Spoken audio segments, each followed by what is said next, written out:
చాలా రోజుల తర్వాత ఈ ఉస్మానియా గడ్డ మీద ఈ ఆర్ట్స్ కాలేజీ ముందు ఇంతమంది విద్యార్థులు ఉద్యమం కోసం ముందుకు రావడం ఏమి తెలియని పిల్లలు, ఏమి తెలియదు అంటే రాజకీయాల గురించి తెలియని వాళ్ళు, సిద్ధాంతాలు తెలియని వాళ్ళు లాఠీలకు ఎదురు నిలబడి పోరాటం చేశారు. పోలీసుల్ని పరిగెత్తించారు. 1989లో, 1975లో, 83లో పోలీసుల్ని పరిగెత్తించిన చరిత్ర ఉన్నది. కానీ 25 సంవత్సరాల తర్వాత మళ్ళీ పోలీసుల్ని పరిగెత్తించారు. కమిట్మెంట్ ఉన్నది. ఆ కమిట్మెంట్ ను మనం దీర్ఘకాలికంగా తీసుకెళ్లాలి. ఇవాళ మనం 4 రోజుల్లో, వారం రోజుల్లో, 10 రోజుల్లో ఇది వదిలిపెట్టే ఈ అవకాశం మళ్ళీ మనకు రాదు. ఈ అవకాశాన్ని మనం ఉపయోగించుకోవాలి. ఉపయోగించుకోవాలంటే ఏం చేయాలి? ఇవాళ ఇక్కడ ఉన్నటువంటి చాలా మంది మిత్రులను కలిసి ఆలోచించాలి. ఓ 14 సంఘాలు, 15 సంఘాలు కలిసి ఏదో చేస్తాయని మీరు అనుకోవాలి. వాళ్ళకున్న పరిమితులు వాళ్ళకున్నాయి, వాళ్ళకున్న సమస్యలు.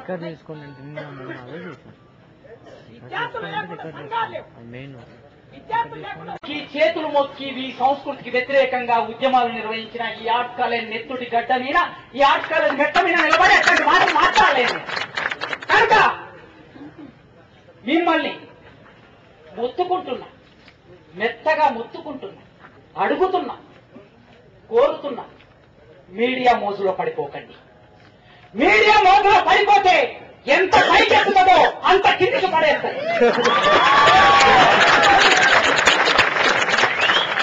ఇవాళ 68, 69లో ఈ మీడియా ఉన్నదా? అసలు దూరదర్శనం అనేది లేదు కదండి. క్షమించాలి నేను అండి అన్నందుకు. ఈ దూరదర్శనం కూడా లేదు కదా. మరి ఏన్నాడు మొత్తం తెలంగాణ మొత్తం అగ్నిగుణం ఎట్లా అయింది?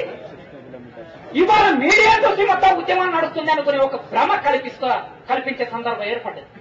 ఎందుకంటే ఇవాళ మీడియా అధిపతులు, ఆయన అన్నట్లు మహాకవి, కట్టు కథకు పెట్టుబడికి పుట్టిన విషపుత్రికలు పత్రికలు అన్నాడు. ఇది కట్టుకథలు రాస్తాయి. ఈ కట్టుకథలు ఎందుకోసం రాస్తాయి? తన పెట్టుబడి కోసం రాస్తాయి. జ్ఞానం ఉన్నోడిని పిలిస్తే వాడు ఏం మాట్లాడతాడో వాడికి తెలుసు కాబట్టి వాళ్ళని పిలువరు. వాడు జ్ఞానం లేదని ముందు మొదలుపెట్టి కొమ్మినేని శ్రీనివాస్ ఆంధ్రజ్యోతిలో పనిచేసేవాడు. అక్కడ 50,000 ఇస్తుంటే ఎన్టీవీ ₹1,00,000 ఇస్తానంటే అక్కడికి వెళ్ళాడు. వెళ్ళి ఆయన వాళ్ళ ప్రశ్న వేశాడు.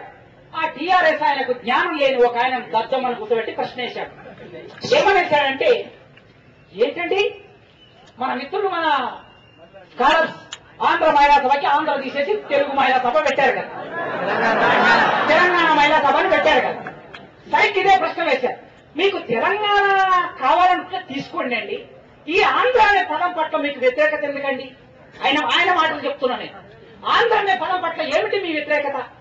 ఆనాడు నిజాం ఆంధ్ర సంబంధాలు అనేటటువంటి ఉండేవి కదా. నిజామే స్వయంగా మీ ఆంధ్ర అనే మాట చెప్పిన తర్వాత మీరెందుకు ఆంధ్ర పదాన్ని తుడిచివేస్తున్నారు? ఇట్లాంటి మేము దీన్ని ఖండిస్తున్నామండి.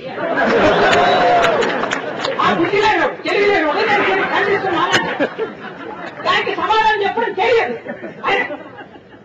ఎవరు చెప్పారు నిజాం ఆంధ్ర రాష్ట్రం అని? చరిత్ర ఎక్కడి నుంచి నేర్చుకున్నారు? ఆంధ్ర అనే శబ్దం ఎక్కడిది? అది తెలుగు శబ్దమా? ఆంధ్ర అనేటటువంటి సంస్కృత శబ్దం. ఆ శబ్దాన్ని కూడా ఎక్కడ వాడారు? క్రీస్తు పూర్వం 3వ శతాబ్దంలో వచ్చిన ఐతేరీయ బ్రాహ్మణం అనే ఒక పుస్తకంలో వాడారు.